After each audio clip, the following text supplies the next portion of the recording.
Welcome, everybody, to another episode of the Popcorn Watchlist podcast, where we discuss and celebrate some of our favorites in TV and film. I am your host, Xavier, and today it's not our final recording, but we are recording the Final Reckoning.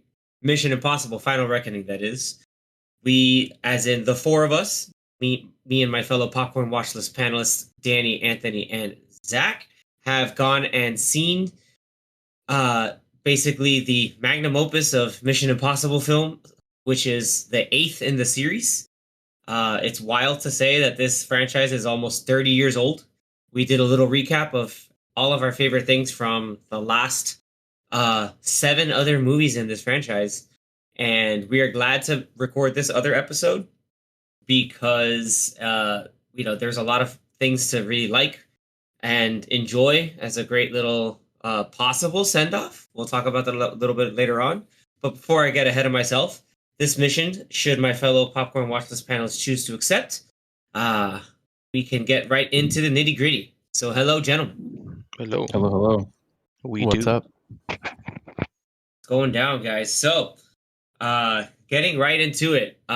So this will be spoiler filled. It's not going to be like play by play, but we're going to talk about some of the wild set pieces that this movie has. So if you have not seen it yet, go get yourself prepared, go watch it, or just eat the spoilers and have fun because it is written. That's a reference to the movie. Anyway, Dude? No, that's as written. It is written. Yeah. Nothing is written. No. Anyway, so don't get yourself a creepy, Black Ops AI. So getting right into it, this is, as it says, the final reckoning. But should it have a question mark at the end? But we don't know. Let's get right onto it. Coming out in May. I think, did the first one come out in July of 1996? I forget. But this basically kicked off kicked off Memorial Day weekend. So Tom Cruise loves Memorial Day, as evidenced by Top Gun. The first one came out May 22nd, 1996. Look at that. So yeah, almost 29 years to the day. And I talked about at length how I actually really like the first one. Great action. Spy thriller. This one is like absolutely a globe-trotting spy thriller with crazy high stakes. It's wild that like the last four movies have to deal with like averting nuclear disaster in some way, shape, or form. Maybe not so much 5, but like 4, 6, and 7. Especially since the 6th one's called Fallout. But yeah, I'll leave it open to my fellow panelists. Is this sort of like, is this the last time Tom Cruise and Christopher McQuarrie make a Mission Impossible? Hopefully not make another movie, but is it the last time? Well, we know that they're going to make another movie together. Because I think they're also doing that like space one that he's going to film in space, which... Well, I think that one is Pretty good. different. I think it's a different director. But I think Christopher McQuarrie's attached to it too, like in some way. I think they're both Maybe he's together writing it? Probably in a writing, capacity. yeah. Yeah, maybe Yeah. writing or like maybe just both of them together and doing it. But now are they going to make another Mission Impossible? We don't know. It's up in the air, and Yeah. I feel like they kind of left it where they can, but then also maybe like a later on type thing. But who knows? Or maybe they hand it off to someone else, or Yeah, Yeah, to me, the stakes were so high that it's just like, can you even do another one after that? It's kind of like, man, guys, this is like the ultimate save the world kind of scenario. So, like, I don't know what we can do. Even just the way that they left it off, it's like it wasn't a huge send off necessarily, but it did wrap things up in a way, just in case. Yeah, I could see maybe like a kind of like a Top Gun type vibe, where if they do come back later, it's like they come and like go to Ethan for like help or like advice and or something, and he's like a mentor to someone. I don't know. Imagine Ethan being charged of the IMF. That'd be pretty cool. Or yeah, something like that where he's like in charge, or he like gets someone to do a mission. Jeremy Renner. They tried that. They tried. Yeah. It's hard. It's hard Yeah. because these the past few movies have been pretty expensive to make, and so even if they wanted to make it, um, the next one would be expensive. I think Tom Cruise is 62 now, so I don't even think they've talked about making another one yet. So even if they did decide to do another one, it may not be for I don't know 5 years maybe from today. So is he gonna be doing these movies and the stunts at 67? Till he's 90. He's not Hugh Jackman. Even Hugh Jackman doesn't hang off of airplanes. So He He just should. gets really jacked, man. You know, And even yeah. if he like, let's say like they do hand it off to someone else, but like with these crazy stunts, like the budgets that they have for this is crazy, where like will someone else bring in the money for like Tom Cruise does? And even is Tom Cruise getting enough money on this movie too? Because like look at the last Mission Impossible, it lost money. Even though it was great, it did lose money. I'm not sure. I mean, I'm sure he paid himself already, but the thing is, Yeah. he's No, also a no, for sure. producer. He's I'm also a just saying, like, producer, so yeah. like, yeah, I mean, he's losing money in some form. Well, not him. I'm just saying, like the actual franchise, like The in the franchise studio. or Paramount, yeah. Well, you know, there's one way he can make money, and Christopher McQuarrie has been talking about this as rumblings of a certain project that Tom Cruise really seriously wants to accomplish. What I've heard is very soon. Like he's very serious about this particular movie. It's the movie we've been wanting. It's the movie that we all deserve. It's the movie that takes it a bit further from a one uh, certain film from 2008. I don't know if you guys may know. I don't think Zach and I don't think Danny they've have seen seen it. the movie. I know exactly what you're No, talking you about. know exactly what I'm talking about. From 2008. Maybe Zach has seen it, or maybe he's seen clips. From 2008. I mean, there are quite a few movies that I can think of that came in 2008, but I don't know. Is it a Pop is it a quiz. big What? name? Yeah, pop quiz. What was the movie in 2008 that gave Robert Downey Jr. an Academy Award nomination for Best Supporting Actor? It wasn't Iron Man. I know which one you're talking about. Incredible. Wait. So what's this rumor again? Oh man, it's like more than a rumor. Like they're rumblings, man, that they're doing their absolute best. Like Tom Cruise Stacked legit. cast. Yeah, Tom Cruise wants to do like a sort of like pseudo sequel to Tropic Thunder. Oh, I was way off. Yeah, dude. Like I he don't wants to think I've make a seen it. whole. Way He off. wants the whole Les Grossman movie. Like that That would needs to happen. be Yeah, that 100% needs to happen. that would be kind of crazy. Yeah. Oh my god. You know what I just realized? I making sure, like looking it up, and it was there. Like I didn't know Justin Theroux was one of the writers for that movie. Mhm. That kind of blows my mind, dude. Like that's nuts. Um, but anyway, yeah. Doug Liman is the director of that movie with Tom Cruise in space. But yeah, Macquarie's gonna be one of the people writing it. There you go. Good job, Zach. But yeah, they may have some Good other job, fun Zach. pet projects to do in the background before, if they want to do a revival of Mission Impossible. But you know, I think it ends in a really solid place.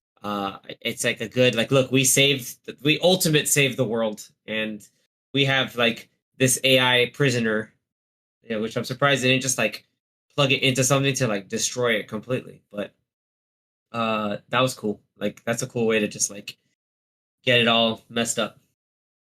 Maybe Ethan wants to rehabilitate him. That'd be fun.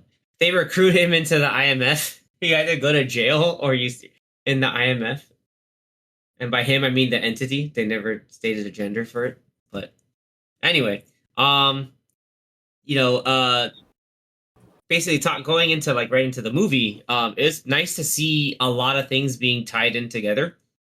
I know, I don't know. I'm going to ask you, Danny, like, what did you think about them bringing in even some of the elements from like Mission Impossible 2 and 3?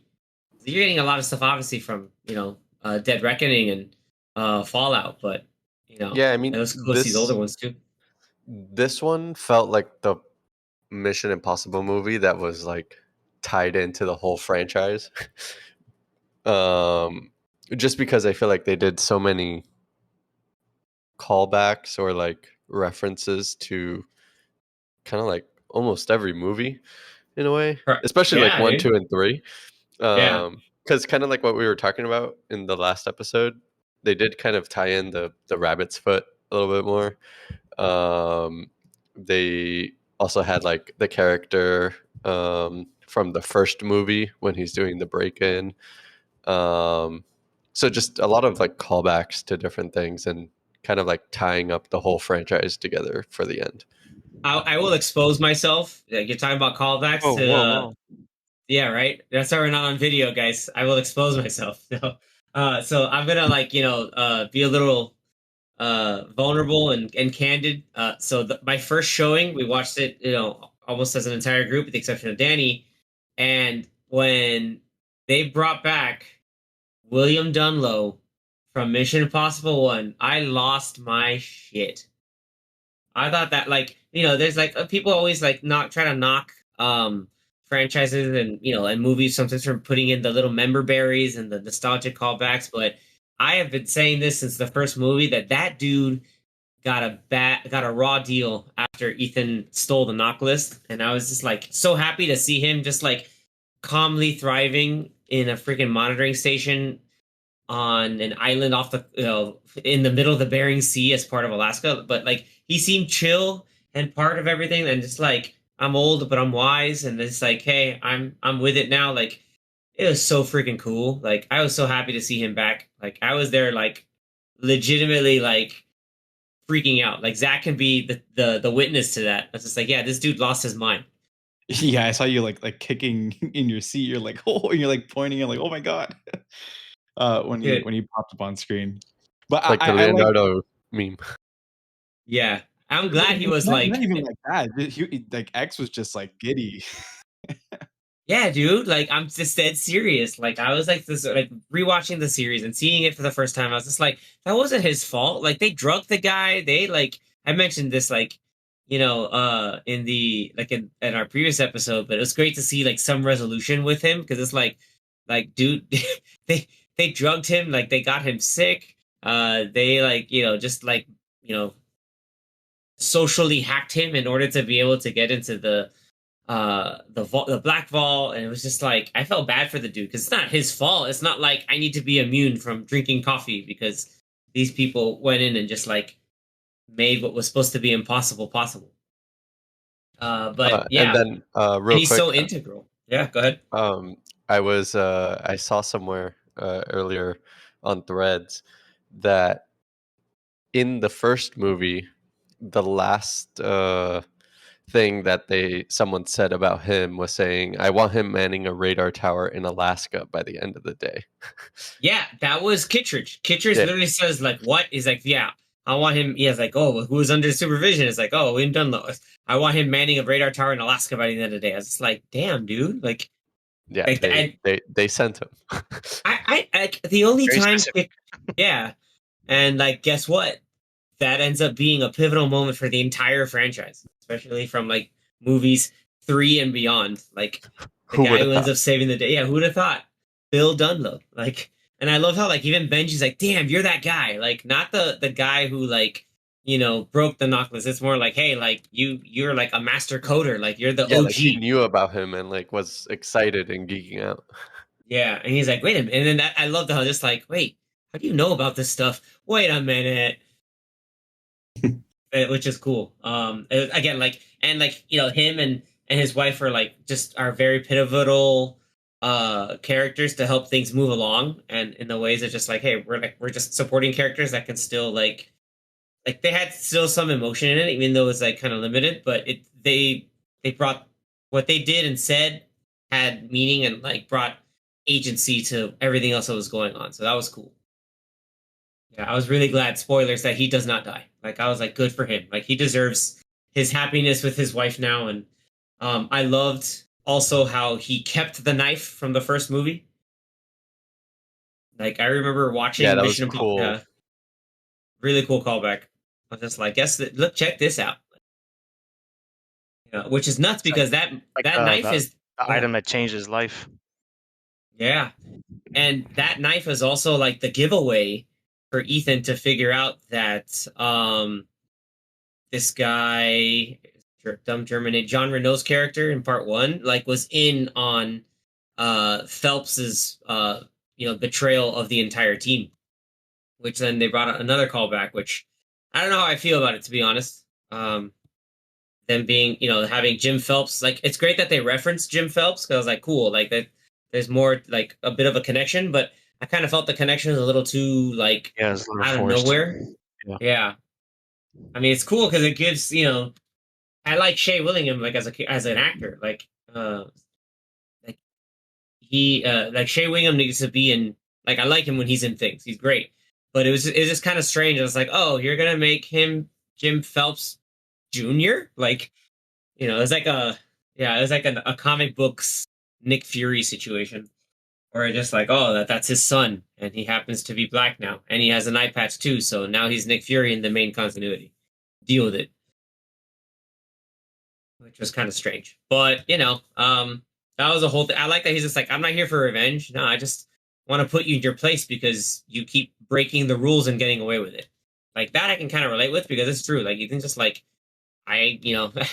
he's the walking epitome of like I do what I want, and so it's interesting to see like the bullheadedness of like, no, I need you to be put in your place because can't be allowed to do that. But it just so happens every time he does it, he saves the world. I kind of But wish that for his character they would have hinted at it in some way or revealed it some way in part one.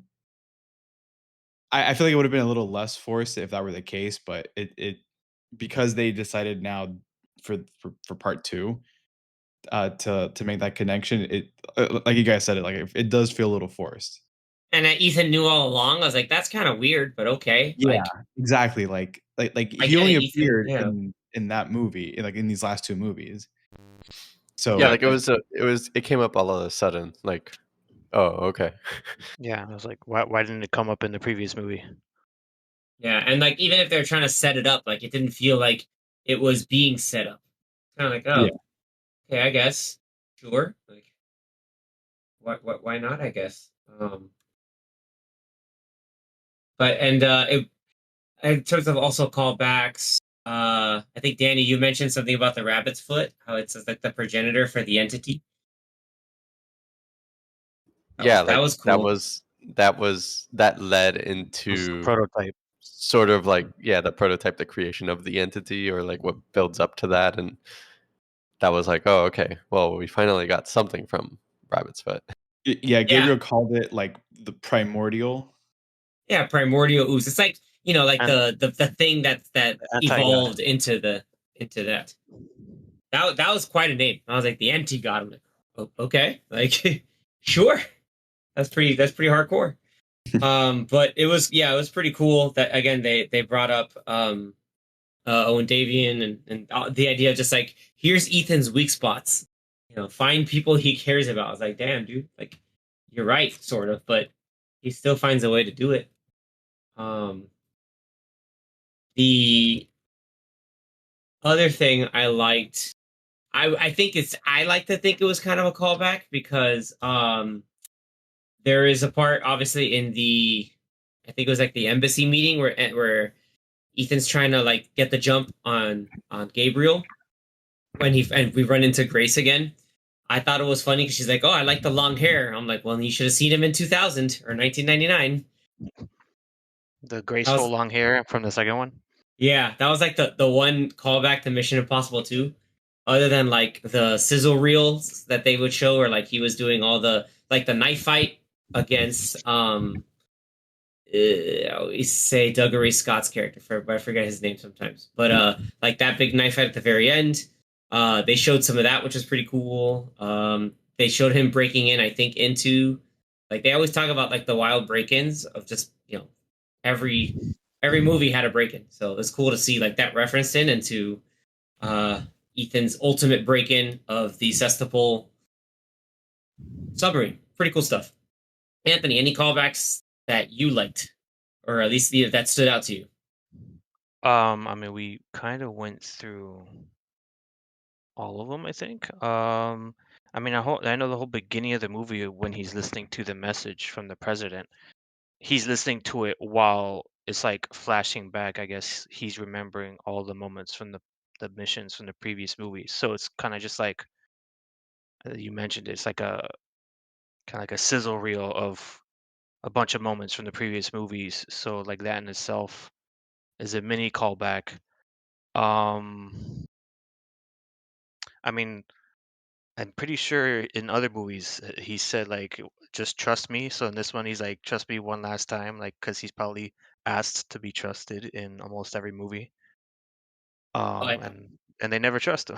I have to go Yeah, rogue, and then trust I'm me, the and Nation. I'm then the ultimate Yeah. going rogue. But the people who end up trusting him are the people who need the trust from. Obviously, this case it was, uh, you know, it He, was President Sloan, who's Erica used to run the CIA now. She's freaking running the whole country.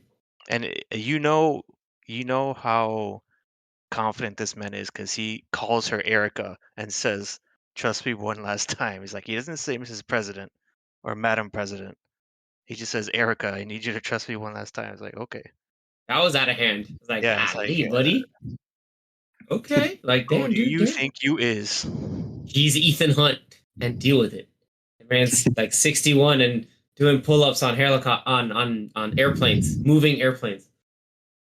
Um, one callback I will say that I really liked. It was kind of like a sad one, eh, bittersweet, is the right word.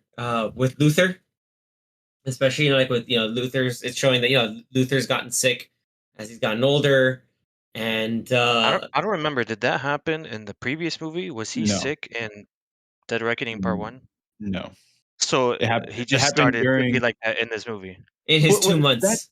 2 months Yeah, that. from the first movie. That's the thing I didn't get. I was like, wait a minute, what's Yeah, happening?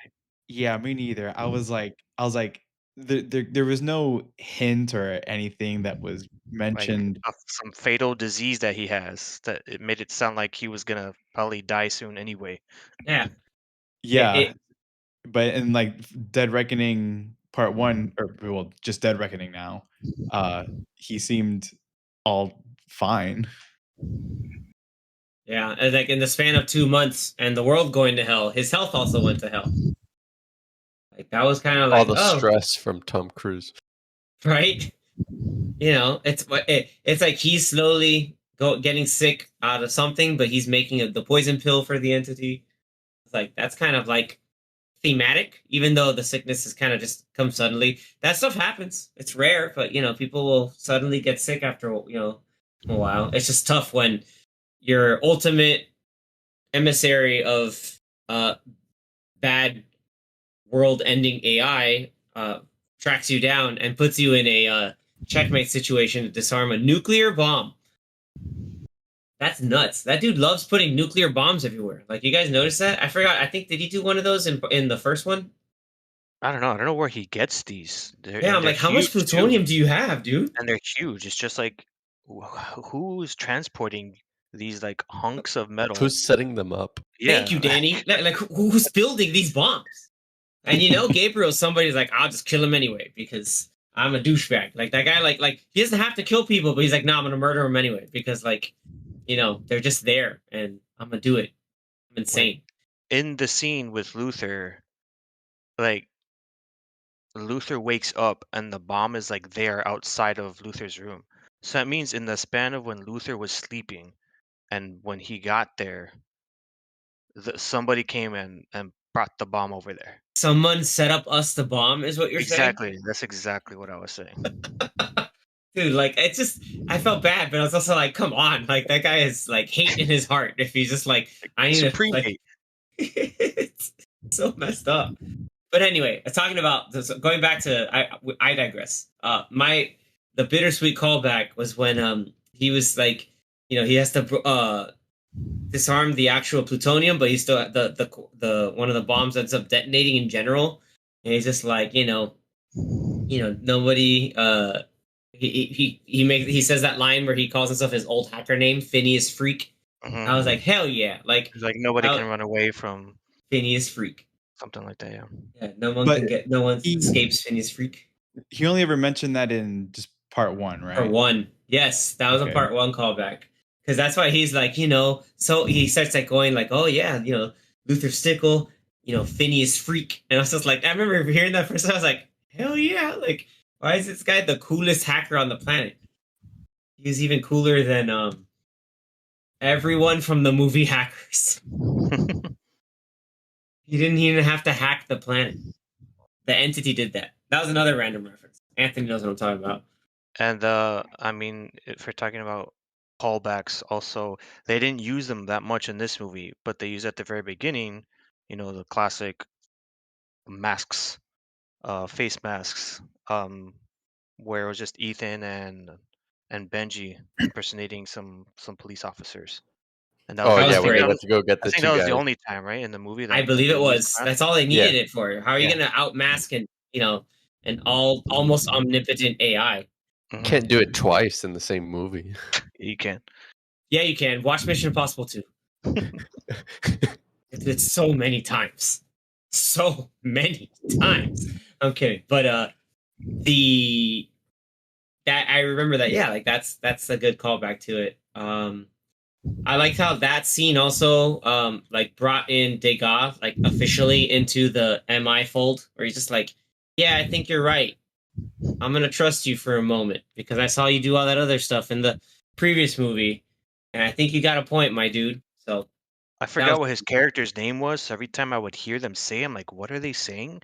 I couldn't really where's they understand. got. I'm like, I knew it, but I was just like, it was like, oh yeah, it's they got like, and but like to anyone who's just like, damn, I hadn't seen the original one in like whatever 2-3 years it's been, 2 years I think, right? Yeah, too. Yeah. Yeah, 2 years. They're like, oh damn, I gotta go back into it. So then that's totally like understandable. They're just like, the hell are they saying?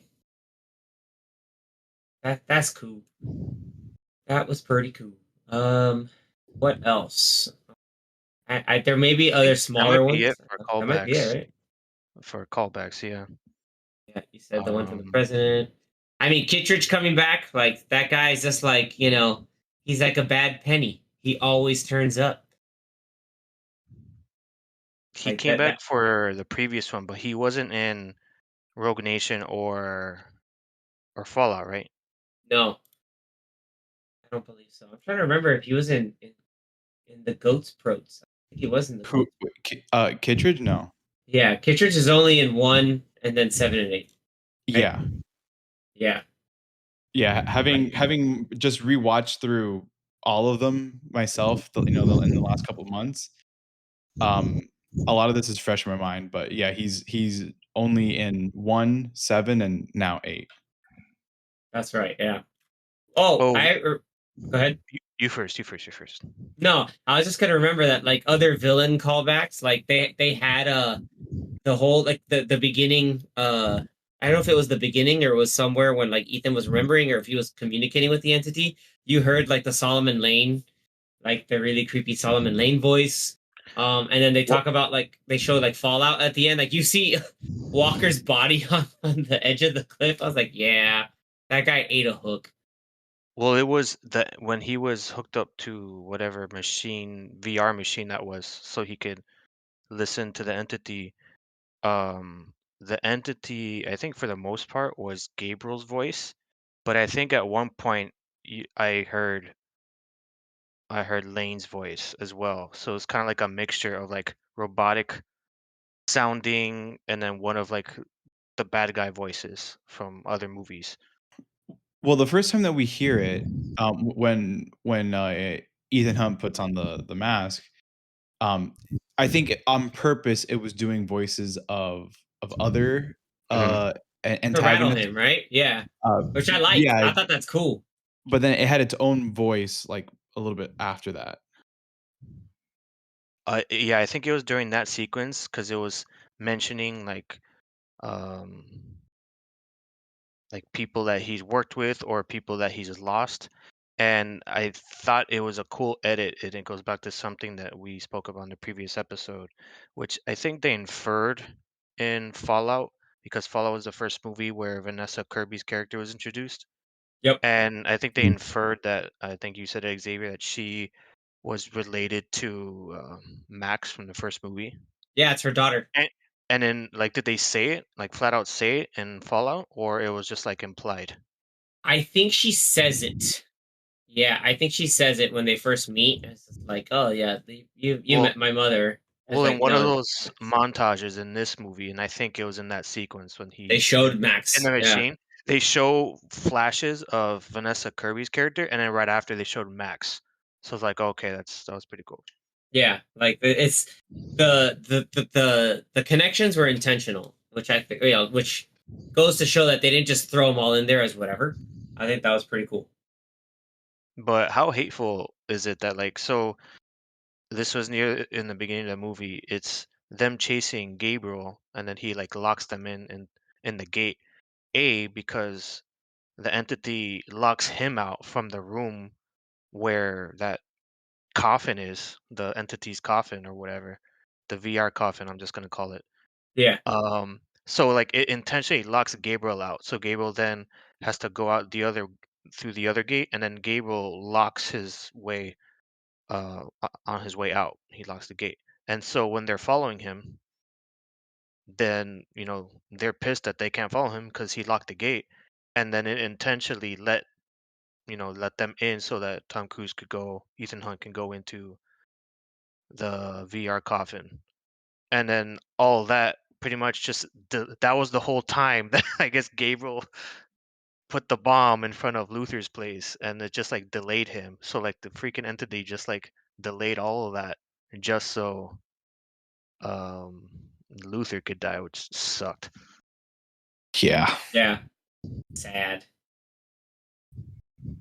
That's sad. It makes me. Yeah, that was. It's always like, damn. But then, like, that makes the ultimate, like, the ultimate Emotional state. emotional, but makes the message at the very end like hit a little bit more. I'm just like, that was like to me helped sense the whole idea of like finality to this, to the like if this is like really the final like movie in the series. It Like felt his monologue at the end. yeah, like Yeah. that monologue is just like, hey man, like this got to be the stuff that's worth living for. Like the really positive stuff. But just I like, hey, mean, like they killed off the only other OG character that was in all the other movies except for Ethan Yeah. Hunt. yep, Yeah. So it's a pretty big deal. yeah, It like sucks that it was in that manner and in kind of like a cobbled together plan. But it was still, yeah, it was still pretty sad when it happened. yeah. Um, I didn't what was it? I just didn't understand. So in this, after the first movie, they made it sound like the entity was kind of done with Gabriel. So was Gabriel no longer like having like his earpiece and like being told to do everything by the correct. entity anymore? Yeah, because So then, he screwed up in part 7. right, that's what I figured. Yeah, So like while I was watching this movie, it still seemed like Gable knew exactly what to do and when to do it because he would always pop up in like the perfect moments at the perfect time. I was like, I feel like that would only happen if he was still being told what to do by the entity. But the movie kind of made it seem like that's not the case anymore. So that was, I mean, we could talk about it later, but that was one of my issues with this movie. I felt like Gable was like a completely different character in this movie than he was in the first one, and it was not as good so in my opinion.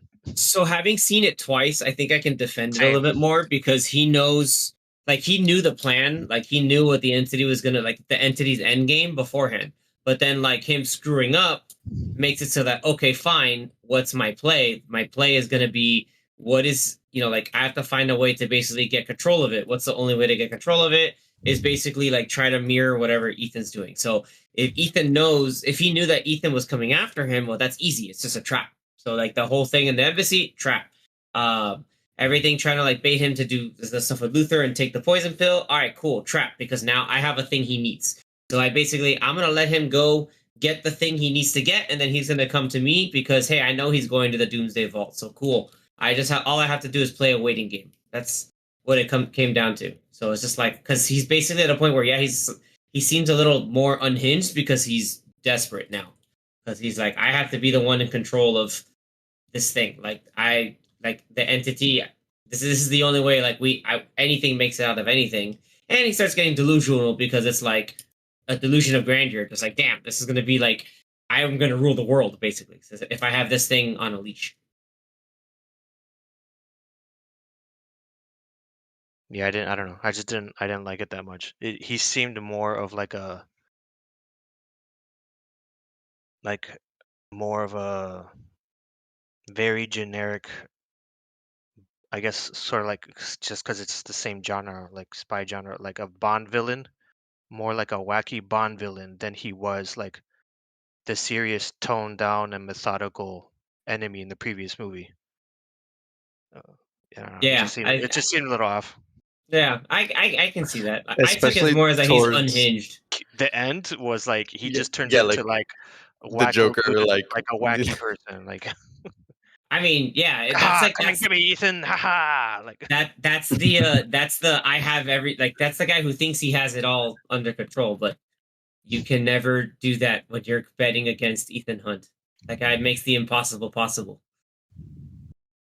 So that guy messed up. He messed up in hardcore in a spectacularly hardcore fashion. Like to the point where he was so confident, like he ended up being so confident, he told him his plan. He's like, I got 2 planes. I'm gonna fly out here. He even said like I even brought a spare. Like I got 2 planes that get yeah, I don't know why he minimum said safe that. difference. yeah. And why would you bring 2 planes? Like stupid. I mean, it's gonna be lonely at the end of the world, right? He You know needs that what? old guy to hang out with him. It's probably the guy that was in the second plane. He's the one building the bombs. Maybe I mean, he had the was that dead the man same guy switch. that was? Yeah, he was the guy that was holding the switch, right? For that Yeah, he basketball. had the dead man switch. Yeah. Okay, that guy was funny. That guy, and like he looked, he's like, hey, I got it. And then like Phelps comes out with And he's just like, Kittredge, and whoops. he's like, surprise, it's armed, baby. And even Phelps was like, sir, it's been 6 minutes. What are we doing here? We need to leave. And he's just like, nah, bro. Ethan's like, I love how Kittredge also like is just mad. He's like, no, Ethan has a plan. I know what's going on. I'm angry. I'm not leaving until I figure it out. And then the shit hits the fan, and the all the shooting goes off. It's pretty wild how like it went from like, oh, I have a plan to then Ethan's like, kill Gabriel, shoot him dead. Like he needs to die. I was like, damn, son, okay. Like he needs that so they can do the plan. So it was pretty cool. Let me see. Going into really cool stuff, I think we got to talk about, like we've mentioned it before, just like how these movies are all about heists and big old stunts. The first really big stunt, I mean, really comes down to, I guess, a lot of the like the fight after him and Grace get captured, and Ethan kind of breaks out after faking a cyanide death. That's pretty fun. Oh man, that scene. Oh, And, that was pretty crazy. and then he like brutally murders someone Yeah, off camera. What was that scene though? It was so random. That felt really off kilter. Yeah, like I will It say that didn't was belong. like It didn't belong in the off-tone. movie. It's Yeah, it was very weird.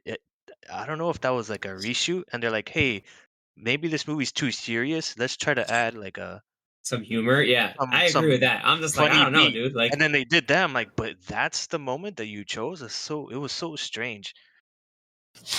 obviously the You just hear humor needs to you just come hear the from sound Benji. effects, and then it's just like the close up on Haley Atwell's face. You guys ever watch old cartoons? Yeah, It was like I'm the gonna Looney go off of Tunes. that. Like you hear, It's like a when you Bugs Bunny see beating someone up in the background, like in and the like pile yeah, of smoke. and someone is looking at, oh my gosh, yeah, and like you only hear all the sound effects, and then they go and you see like you know uh Daffy Duck or like Elmer Fudd just like knocked out with like the giant lump on their head. Except this guy had a meat cleaver in his back. Yeah. And then like he's trying to justify. I was like, sir, you don't need to justify this. Like, let's keep it going. He's like, oh, they're It's, attacking you. it's a 2 hour and 49-minute movie. Like, I would keep it never let rolling, them sir. hurt you. It's like, dude, we get it. That was like, I don't know. It was like one of those like, Tom Cruise, you're being goofy right now? I don't think, Ethan, you need to be goofy. Like the goofiness was in Dead Reckoning when like he gassed the meeting room and then like snuck out as what did he I think he snuck out as one of the other like head officials. I think it was like the guy that Holt McCallan he played. I don't know if it was him or he snuck out as Kittredge, I think. Or he just like, let me put on another mask, and like that he did out of spite. He's just like, F you guys, this is hilarious. So, but this one just, yeah, like I agree. It felt a little too like, I don't know where this humor's coming from. There are much better places where humor comes through, which I thought was, pretty surprising from like newer side characters that were introduced. But yeah, that sequence was like the fighting, at least Yeah, it was before that awesome. sequence was pretty cool. Yeah. At least, yeah, like him moving and like, I mentioned this before, like a lot of the fight sequences, like there was like it felt real. Like, I don't know, like a natural, like a real fluidity to it, even though like you can tell like there's some of these grapples and holds and counter holds that just are very obviously choreographed, but like it felt they look so smooth. Like this is like, oh, this is legit happening. It didn't feel that it was choreographed. I don't know if you guys catch my meaning or drift. I don't know if I'm Yeah. explaining it wrong. Yeah, no, I know what you're saying. They might have even used like during those scenes higher frame rate to make it look more realistic instead of the standard like 24 frames. Yeah, you might be right, but like somewhere less than 48. But because like the submarine attack by this one guy, that Yeah, was that scene too. that whole scene was like, damn, this is frenetic. Like, but it's like I can follow it. It's not blurry. It's not like it wasn't the fourth born or the third and fourth born movies where it's all shaky cam.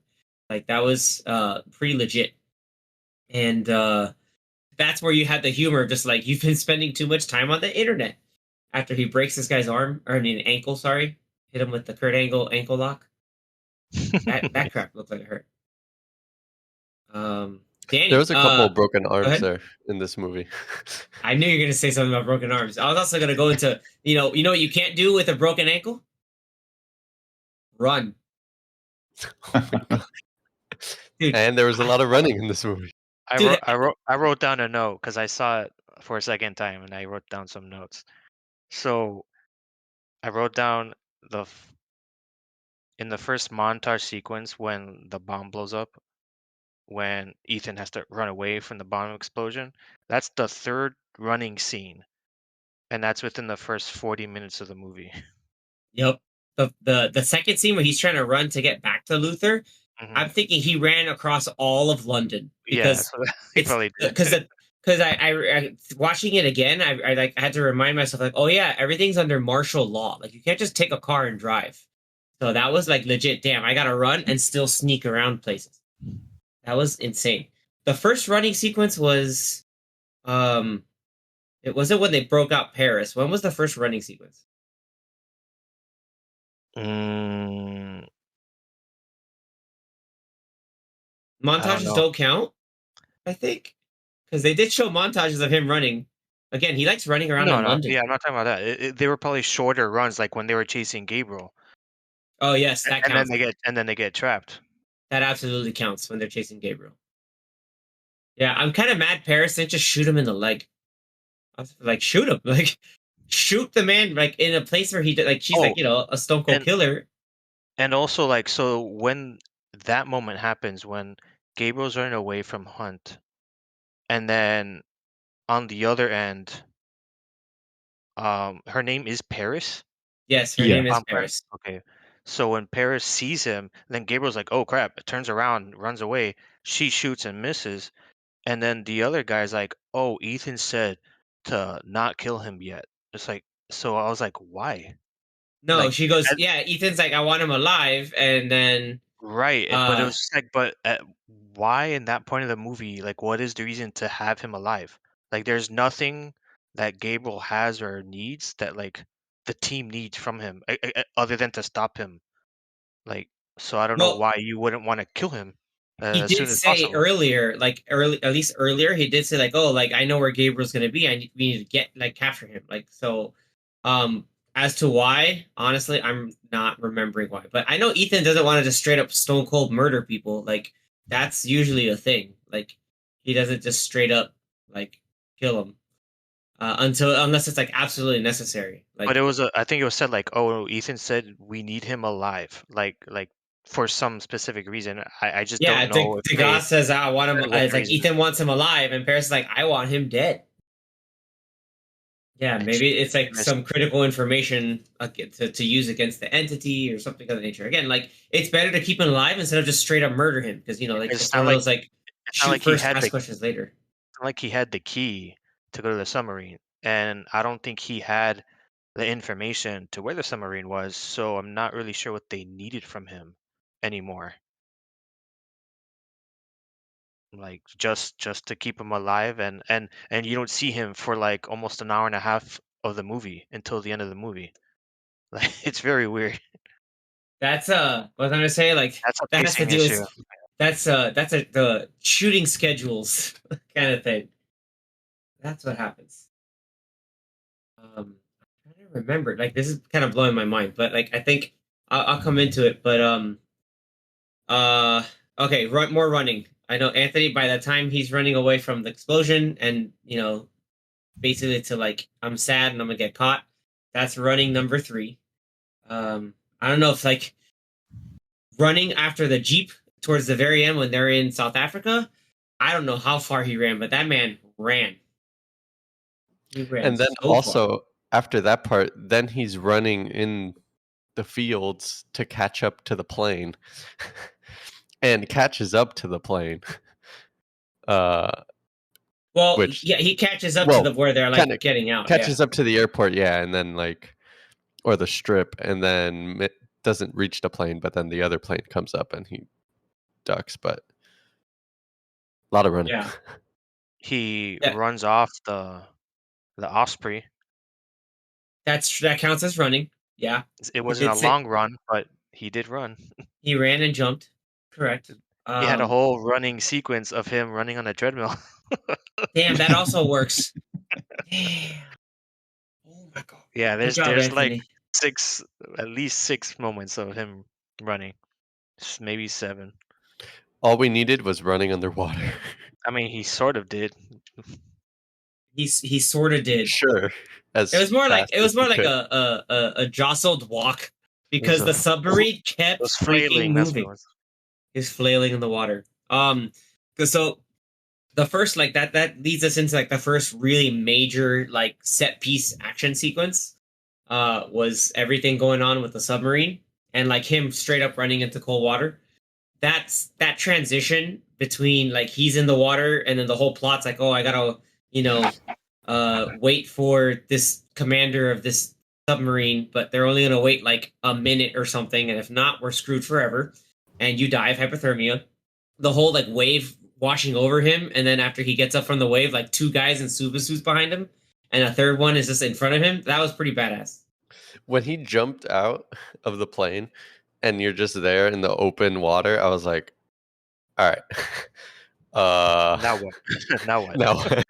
No, he knew it. He's just like, they gotta find me or else. Like, I'm dead. Like, No, of course, but it's like, yeah. damn, what luck. Yeah. No, he wasn't. It wasn't luck. Like, he went out there, It through was sheer force of calculation. will. He's good with calculation.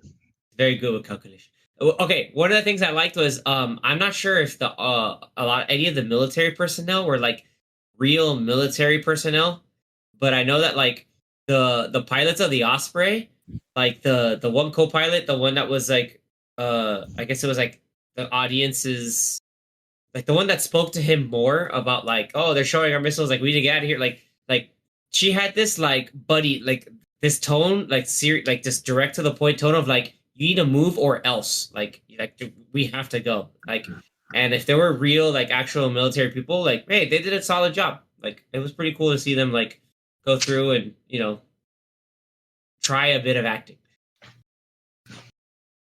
Like I couldn't. I mean, like that's what I got again. watching it a second time. I was like, I don't know if these folks are really trained in acting. I didn't do any research, but good job. It reminded me of what was that one line in Barry, Anthony, where it's just like, they talk about like everybody needs to have like if you have a line that like always deliver it the best time at the best you could. And when Barry like does the thing in Hamlet where he says like the king is dead, and then he's in motion, he's like, wow, he did such a good job in this. That was kind of like the same thing where like yeah, they brought in what needed to be brought in somebody who they delivered in that scene, and they're not like the main focus of the scene. But yeah, I think that was Well, also cool to see like the tension around the world of just like yeah, the U.S. and the Russians. It was cool seeing the fighter jets like flash their weapons. They're just like yeah, we got these. We know how to use them. Top Gun Part 3, 3.5, Right? 2.5. The enemy, Yeah. the entity is the enemy. Hey, Warlock was in this movie too. Yeah, he was. That's right. And Who then else we was in got. this movie? Talking I about Well, just humor. looked. I just I looked was it up, just gonna- Xavier. He was The in the part 1 too. the two women pilots um on the Osprey that he was on are Yeah. actresses, and one of them is in Severance. So we have two Severance people in this movie. No way. Is Yeah. she Natalie? Yeah. Wow, she did not. That's good acting. They got me. That's wild. Well, she was like covered. She had like a helmet on and everything, Yeah, she so had a you helmet literally on saw and her stuff. face. She was like, "We have to go. The board has ended the call." Mr. Hunt, board the, has hung up. the board has ended the call. Like, and then Ethan's like, "Okay, Natalie." He just jumps off. It's like, f this bitch, Natalie. Anyway, which then But brings us to Captain Bledsoe of the yeah, Ohio. I That thought he guy's was great in this badass. movie too. That was a appropriate use of humor. Mister, Yeah. you must be out your mind. Like, what are you doing over here? Like, uh, that was pretty awesome. And then we also had Hannah Waddingham as Admiral Neely. That's right. Yeah. That was So we had she's the president's friend, like, or going back from a long, long time ago. So yeah, that was pretty cool. It was cool that she was in it, but when you, at least for me, when you think about how long this movie is, like you she was probably barely in don't. it. No, I know, but I'm saying like you probably don't even need that whole sequence with the aircraft carrier. You probably could have just gone straight to the submarine.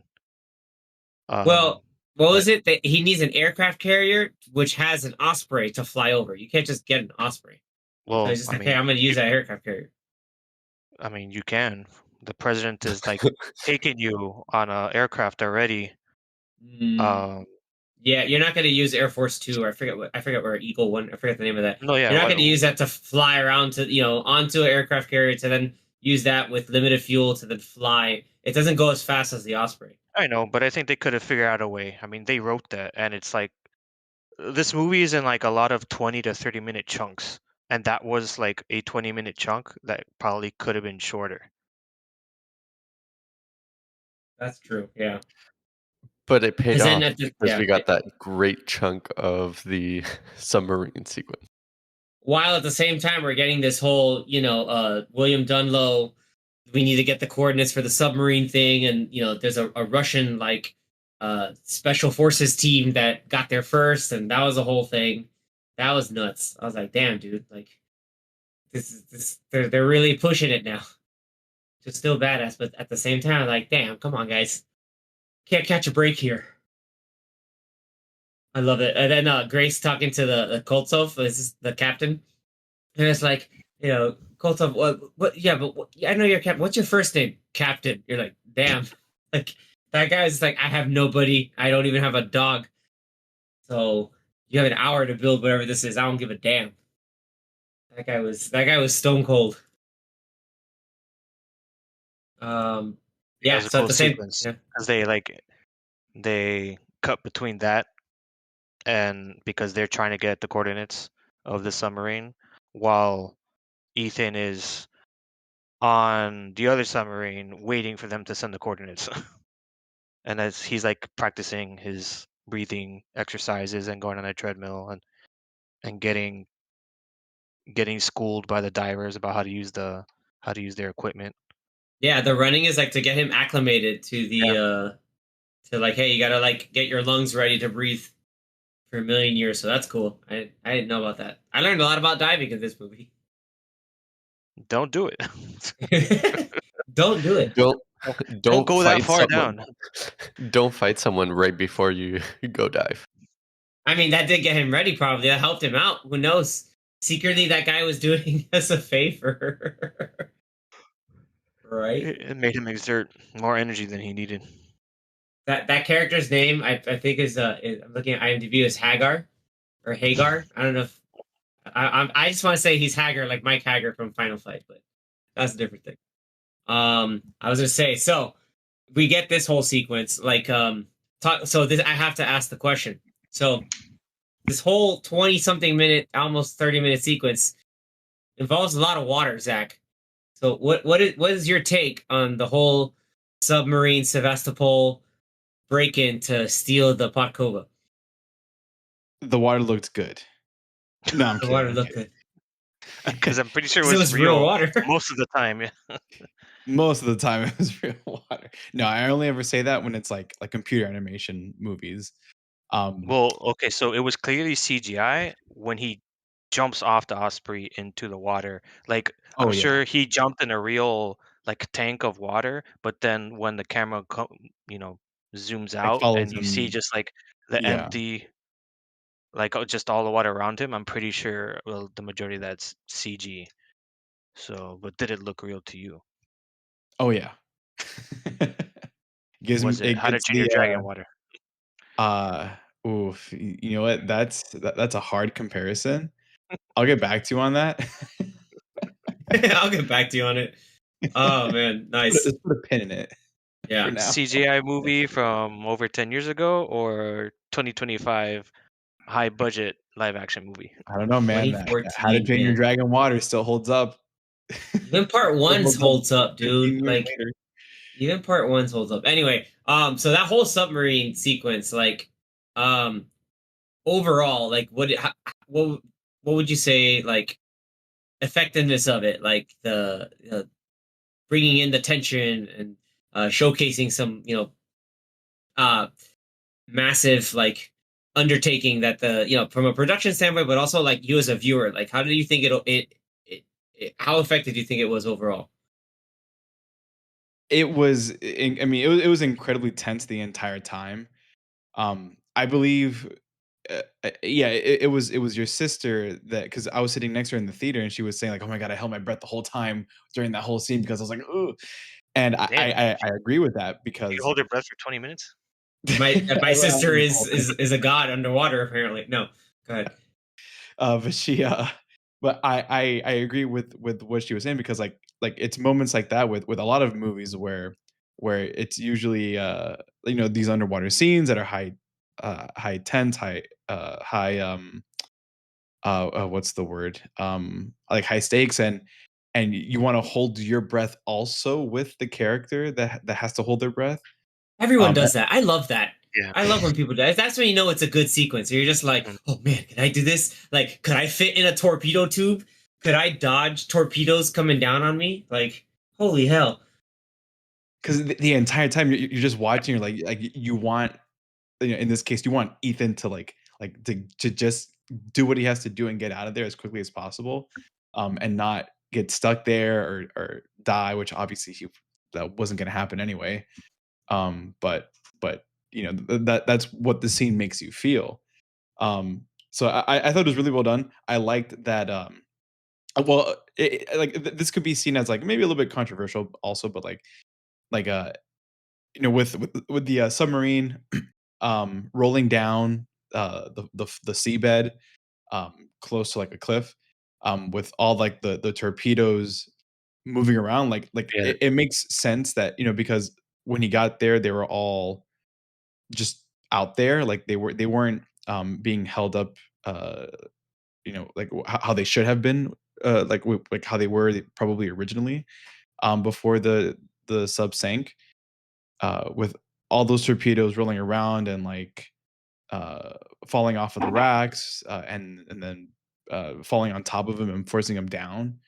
Um, like, yeah, it's to add that little that intensity to the scene, or to add just a little bit more intensity to the scene. It was like a mix of, like, it makes sense, but also like, okay, they're just adding more stuff to slow him down more and to drag this scene out a little bit longer than it has to. But I get it. I don't know if you guys also kind of felt that way watching it. I think also was in the back of my mind. Sorry, I didn't mean to jump in if anyone else wanted to go through, but I think what jumped in the back of my mind was the entity basically trying to like fake out Ethan, saying, "Oh, your plan's flawed because this can happen, and then these people are going to happen, and you're going to blow the submarine up. You're going to do all this stuff." So it's like showing him the plausible scenarios just to freak him out. So like we saw that. So now maybe in the back of my mind, like, oh damn, like a torpedo pops, like it's game over. Or if Yeah. it's like, I hope it's. I don't think it had nukes on it, but like, yeah, if you get that, then yeah, it's almost also game over.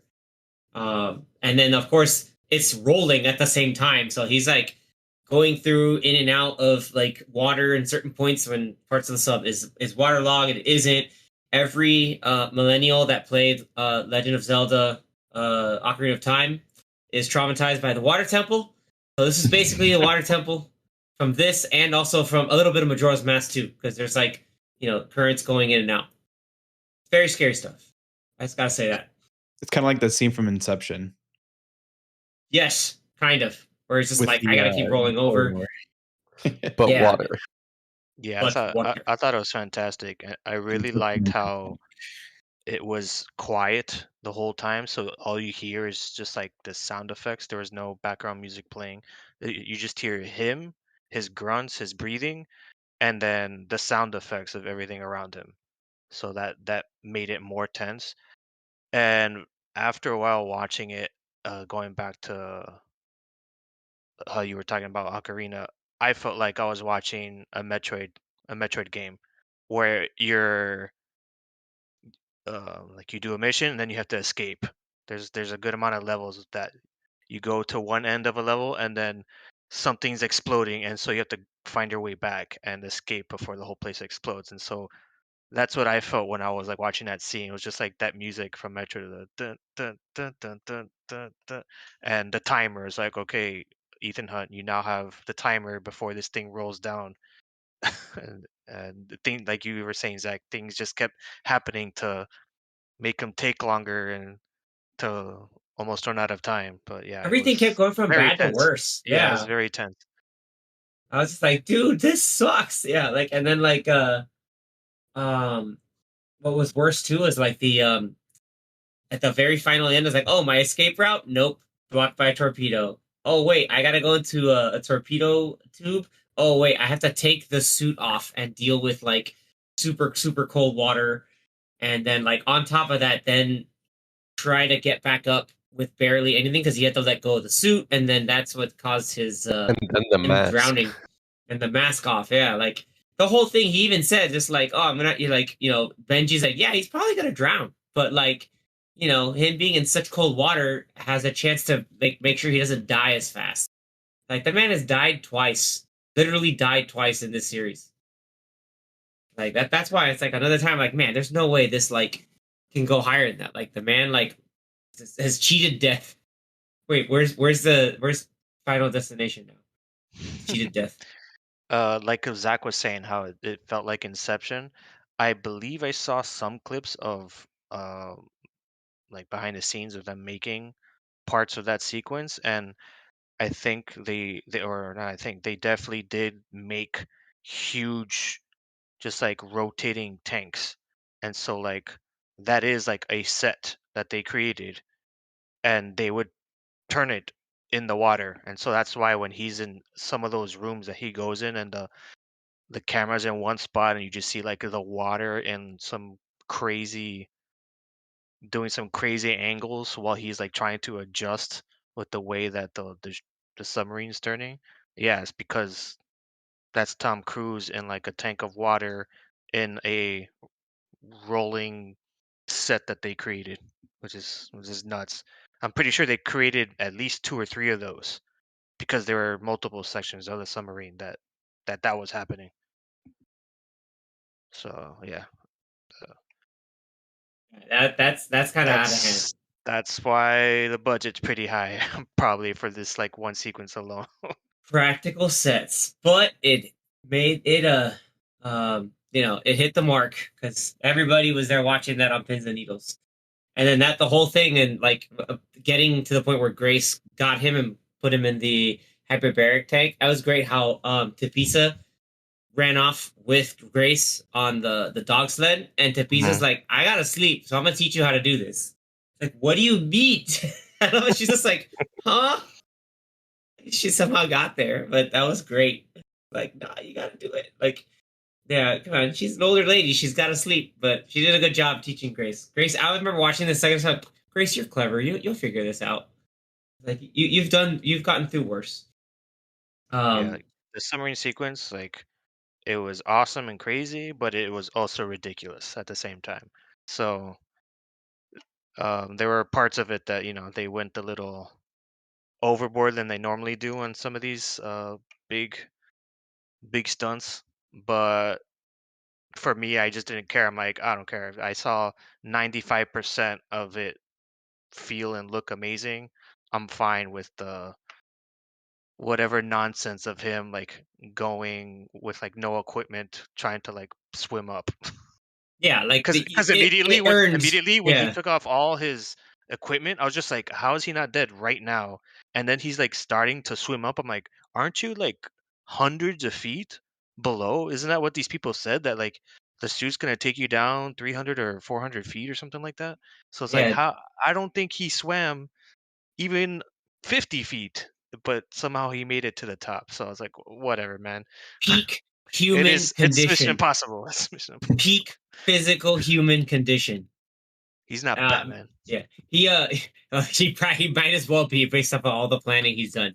I like you said, it earned the right to suspend your disbelief at the little thing. I think it did that. Yeah, I think it's it not did that like really well. the later Fast and the Furious movies where they just took it up to 20 with the like ridiculous scale. Like using a wench to cross a broken bridge. My God, that's just Yeah, a lot of those. uh, Yeah, a lot of those, and going into okay. space. That I mean, movie. no. Okay, I need to. We need to bring it back to like the main stuff. All Back right, to so reality. back to reality, sort of the end game. They basically want to trick Gabriel into using the poison pill to then trap the entity and save the world. Right? You have this crazy firefight. Wild development. Benji gets shot, which starts to freak me out because like, damn, this feels like the last movie. Benji can't die. We already lost one. Please no. And then that's where we have like the pretty wild jeep chase into airplane craziness. That was for lack of a better term, like once we got on the on the airplanes, it got insane, like in the best way possible. I was like, all of this is just like, you have a bomb, three people trying to disarm a bomb that now they aren't necessarily checkmated, so we have hope. Hooray! We have Ethan chasing Gabriel for the poison pill, and then you have Grace, Paris, and Benji in the server stacks of the Doomsday Vault to like prep for the entity to like break into it. And Benji's shot. They're performing, the procedure with his collapsed lung to increase the pressure. Like his blood pressure is dropping, so he's like, like half passing out. Everybody's freaking out. Grace is cutting her hands trying to get the wires. Paris is like uh disinfecting every tool in her arsenal just to make sure Benji doesn't get an infection. Like it's nuts. This is the stakes can't. Oh yeah, I'm sorry. And the entity's like priming nukes. And the president is like, I'm gonna try to take my nukes online. And one dude tries to basically like, take matters into his own hands and shoot people, and then they kill Ron Swanson. General Ron Swanson. Yeah. I went through a whole rundown. There's like 4 or 5 things happening all at once, and it's like, but in a way that's like understandable. I was like, damn, dude, this is a lot. Like, And the other three trying to disarm another huge bomb outside the Doomsday Room. exactly, yeah, the 3-in-1 people, which now they're getting hope that you can disarm the bomb and maybe people survive it and not be stuck. So that was great. That's why you're like, damn, is Dunlow gonna finally like, hey, I've made my peace? After he, they rescued him and he gave Ethan the knife back and said, thank you for changing my life or whatever. Not or whatever, like changing my life for the better. So like you got that. I was like, damn, that means he's like on the kill list. Like it's possible death. I got scared. But we get to this whole sequence, man. We've been seeing a lot of it, and like a lot, like some of the little things from like the not so much behind the scenes because, like we mentioned last episode, we saw a lot of the bike stuff. We didn't see. We just saw that like, oh, Tom Cruise is doing stuff on an airplane. What exactly? We don't know until this movie. I mean, so Danny, I think you've only seen it once, right?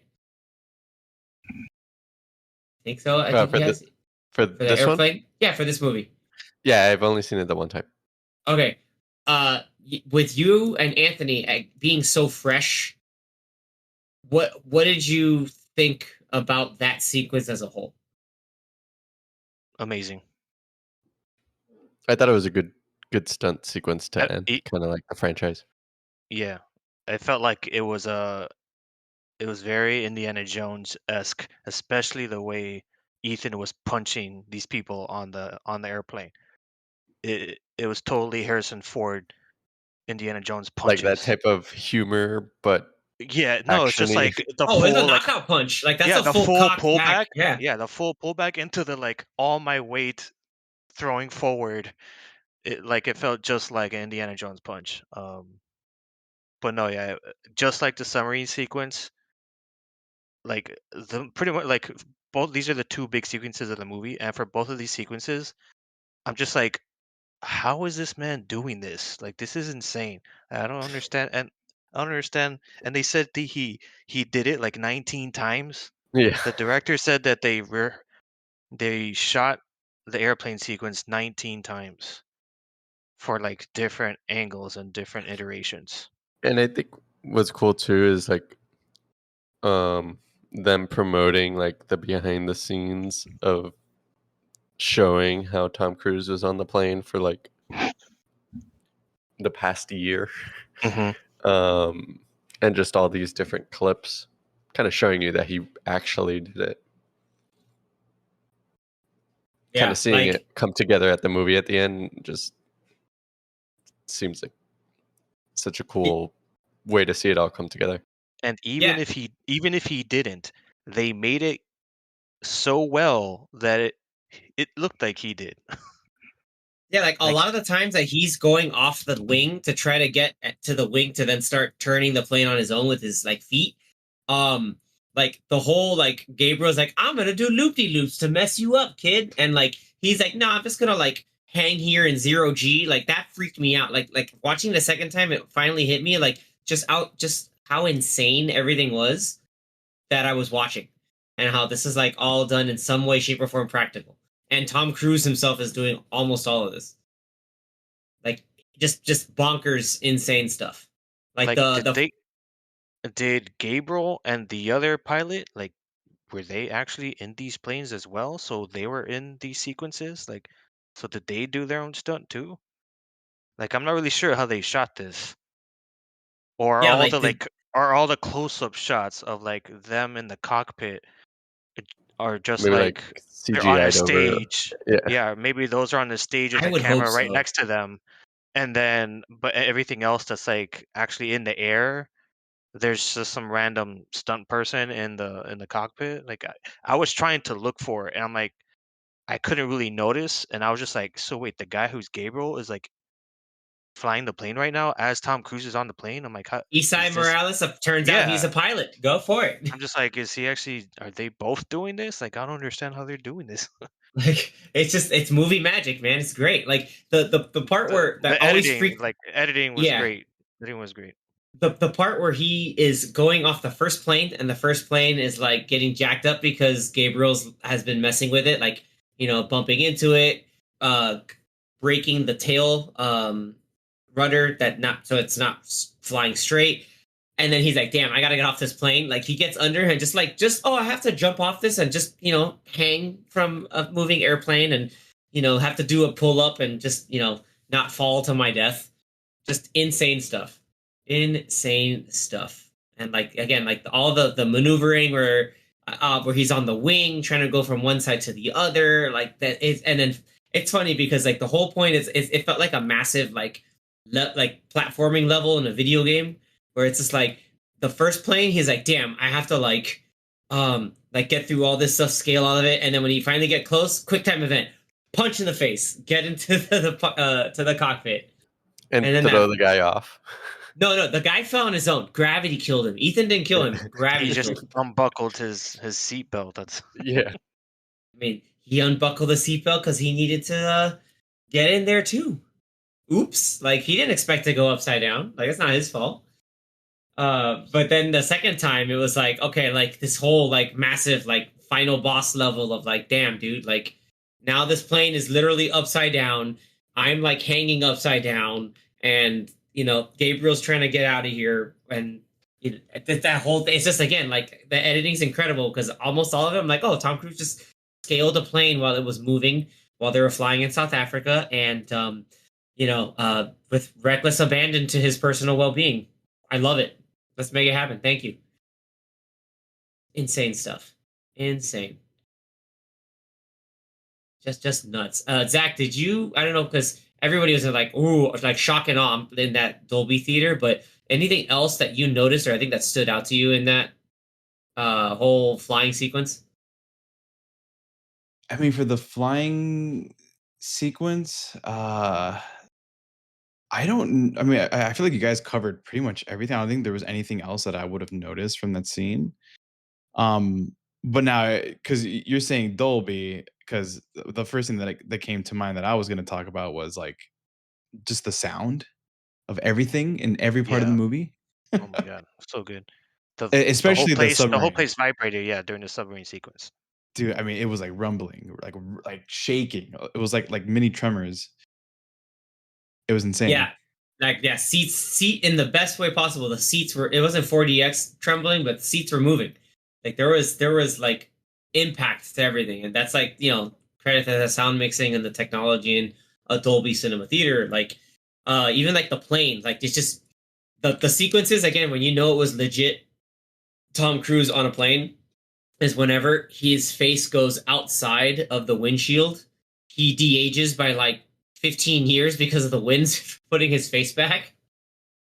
And like that whole like wind shear and the planes moving, the engines going off, like that was just like that had such a massive like audio impact that just put you into the sequence. It just helped sell the whole thing.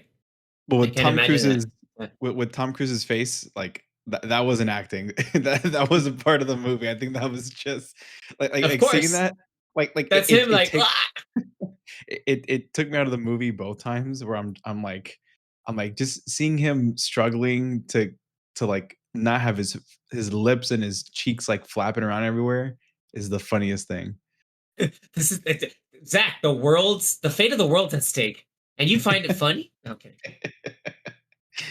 find this funny? Hilarious. Yeah, I did also find it funny. We're talking about like at the very end, where like he's the plane breaks and he's trying to put the pill. It's like everything comes together at their master heist, where he puts the poison pill, connected the entities, like getting now the signal comes in.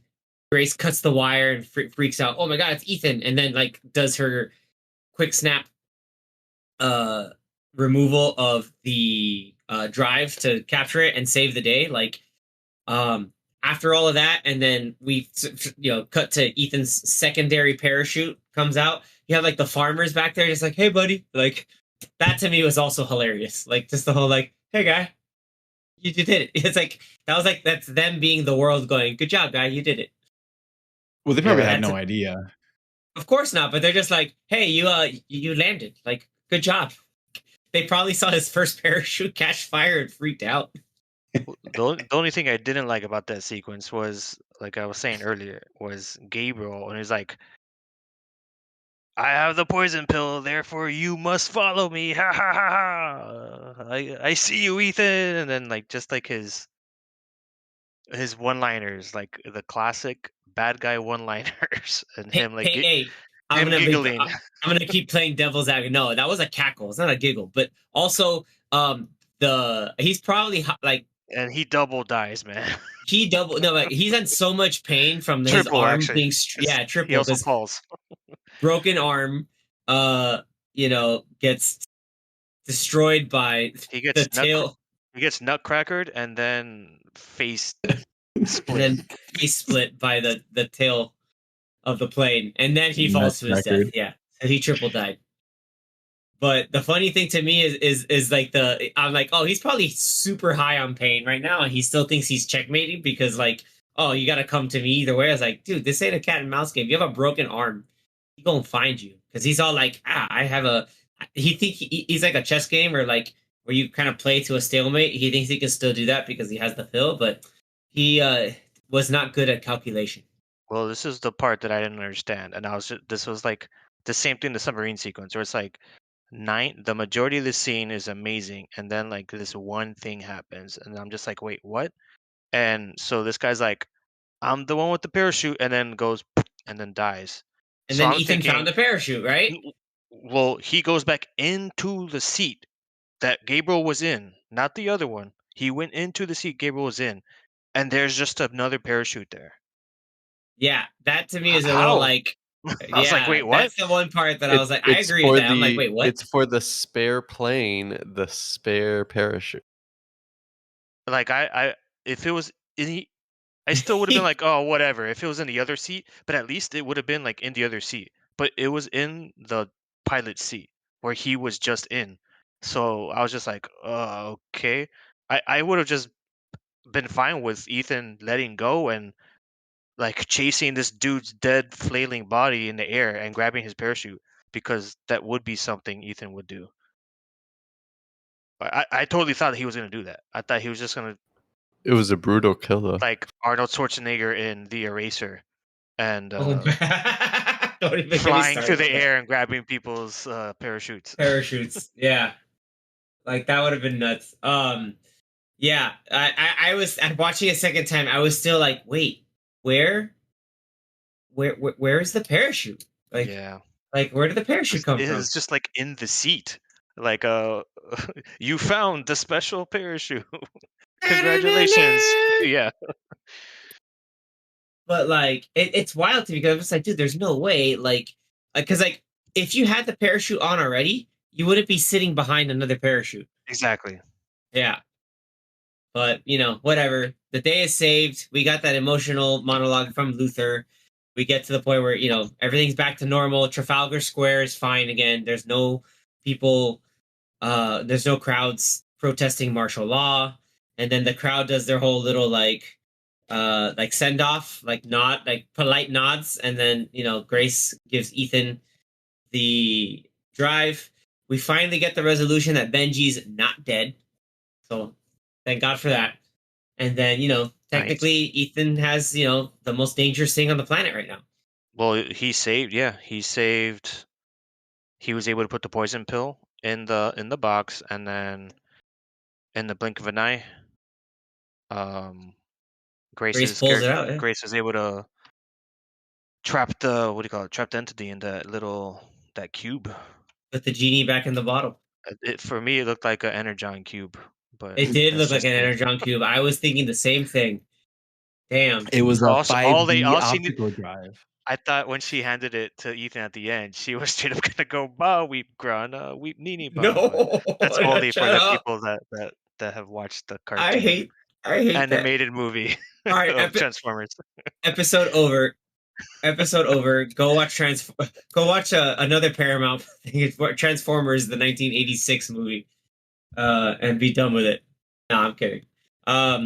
And so with that, like that kind of wraps up like all like the massive stuff. Great to me, it was great sequences. The one thing I will say that I wish there was a lot more of was the main Mission Impossible theme.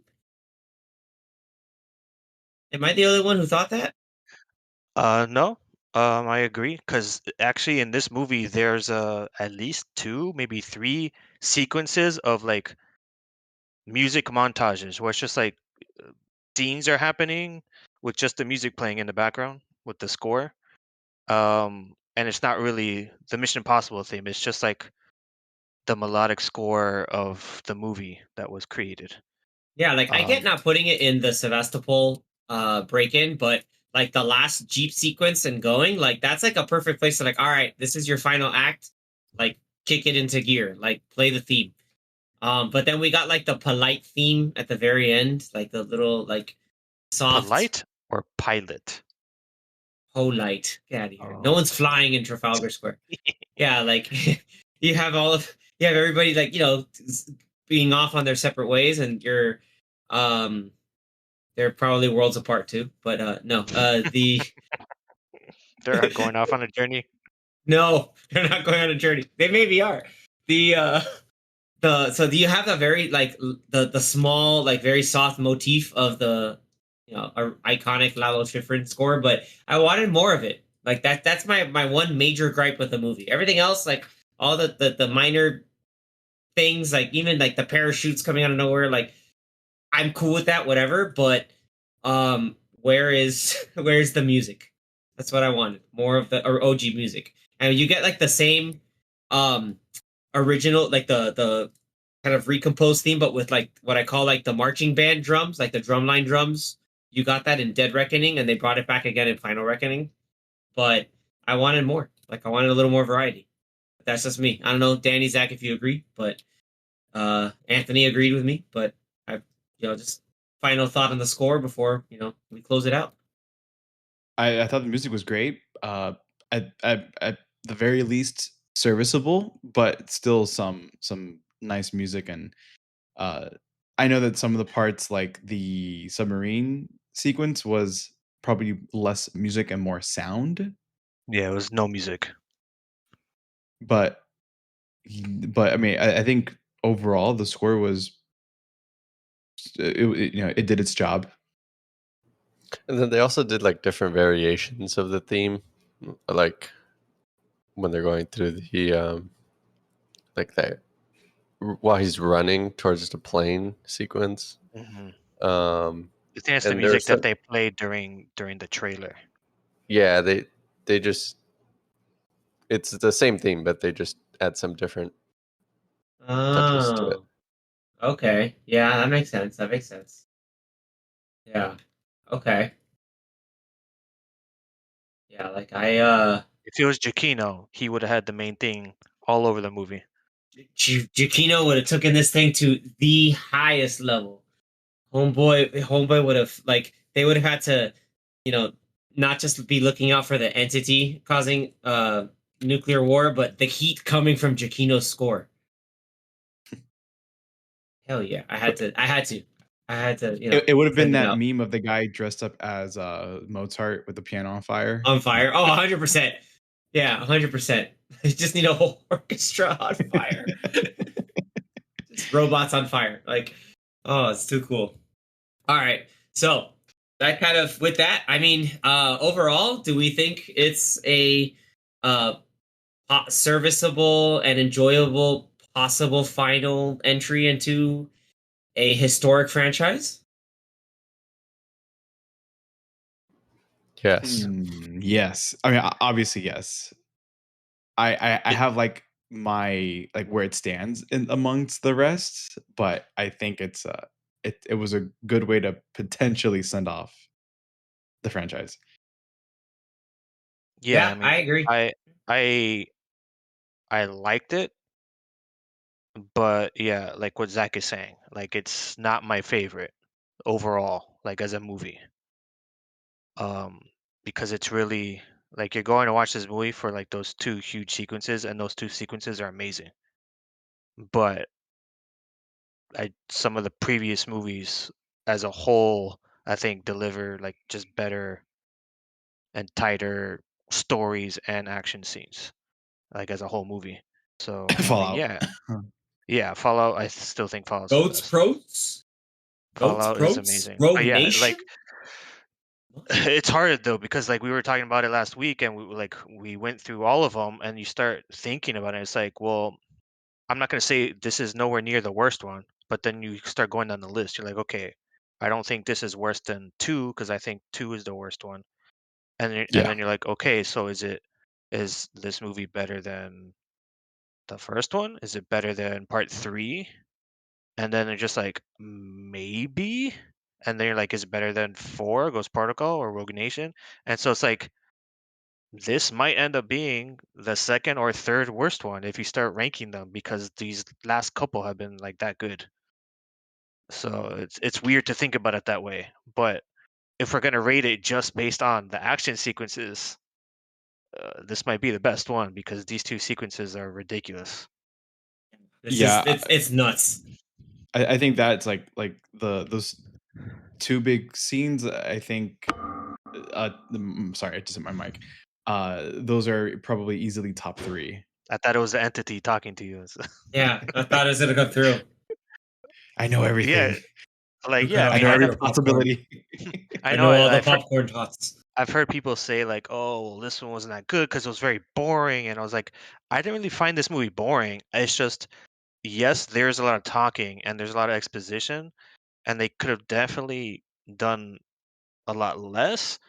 But I wasn't bored either the 2 times I watched it. I wanted to watch it a second time to make sure that I wasn't just like completely bored the second time, and I still enjoyed it thoroughly.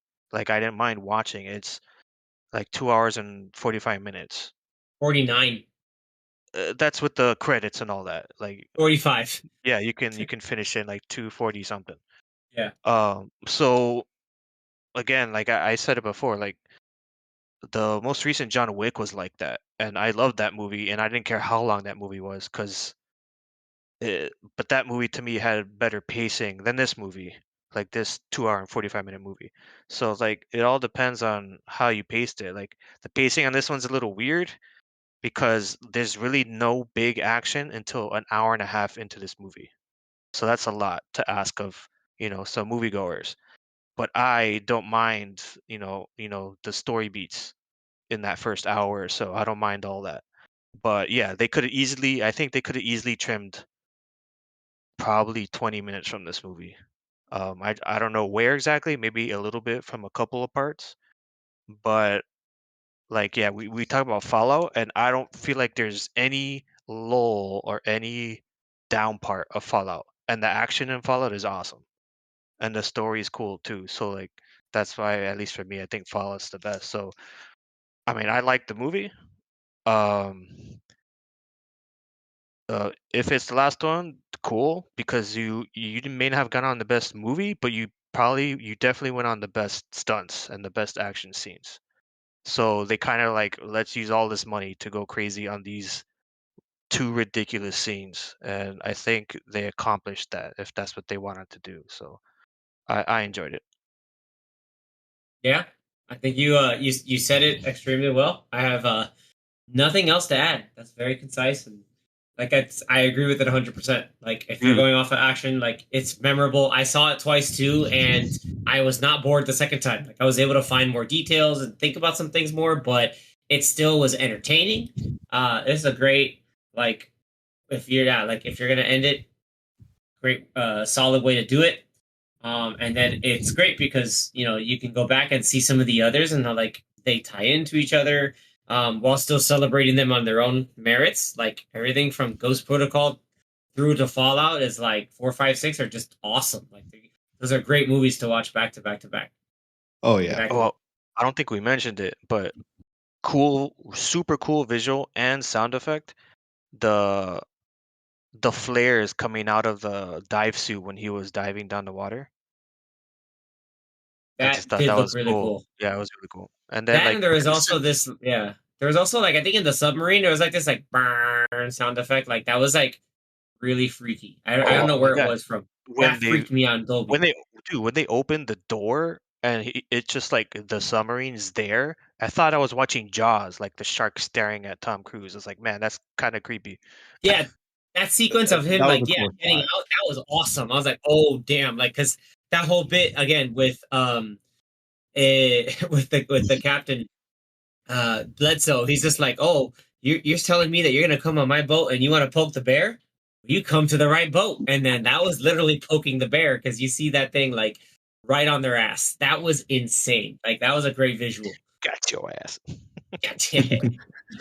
And he almost died right Yeah. there, like with the He almost propeller. became the propeller man. He became the propeller man. He almost, he got jacked up, like almost got cut up. It was scary. But yeah, like again, there are great sequences like that are just well shot. And yeah, like the pacing solid overall. Great flick to watch and great movie to end the franchise on if it's truly the end. Yeah, I'm So, not hopefully sure. not. I'm not sure how it looks in IMAX yet. I don't think any of us have seen it in the that IMAX submarine format. in IMAX alone. It might look The good. I forget the name of the actual the Russian submarine, but yeah, like that and the Russian sub behind it would look nuts on like a 2-story screen. Like that's freaky scary. But yeah, guys, everybody, you heard it here first, or you did not hear it here first, but you heard it from us. That's our verdict on the movie. It's a lot of fun. Go watch it. You will marvel at a lot of the stunts and celebrate this as a possible great capstone and send off to Tom Cruise as Ethan Hunt. You know, get your spy movies in with some crazy wild action. Cannot wait to see how it holds up and see what happens in future on and what else Tom Cruise is going to want to do. Like Anthony was saying, he wants to go into space. Who knows? We'll be talking about in space, and you'll have all the flat earthers yelling at it. But with that, we met kind of like just like Dead Reckoning and Final Reckoning. Our last 2 episodes kind of go like back to back. So if there's some other stuff you missed, if there's other things that you wanted to point out and have some fun and remind us or share some of your favorites of things about the franchise and this movie in particular, reach out to us on our social media pages. Reach out on your podcast platform of choice. Also, the YouTube comments would be great. Let us know from what you think from there too. All right. So, this in the end, thank you so much for tuning in. We'll catch you guys next time. Later. See ya. One last time.